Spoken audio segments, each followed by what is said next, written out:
Welcome to the Tech Egg. Don't get scrambled. Enjoy the video. In this video, I will explain how to play Wolfenstein, enemy territory single player.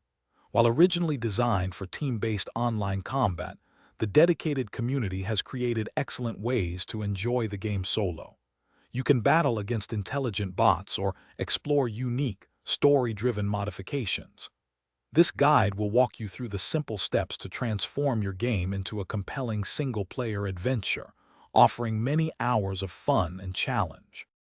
To begin your solo journey, installing bots is a fantastic first step. Search online for Wolfenstein enemy territory bots to find reliable downloads. Once you have the bot files, typically a PK3 file, simply drag and drop it into your etmain directory. After launching the game, you can usually add bots via the console by typing /addbot or through a mod's in-game menu, setting their difficulty. Beyond bots, a vibrant world of single-player modifications awaits.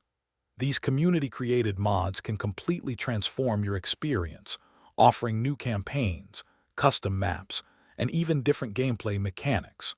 Look for Wolfenstein enemy territory single-player mods online. Installation usually involves placing the mod's PK3 files into a new folder within your etmain directory, then selecting it from the in-game mod menu. To truly optimize your solo Wolfenstein enemy territory experience, experiment with various in-game settings. Adjust bot difficulty to match your skill level from easy to very challenging.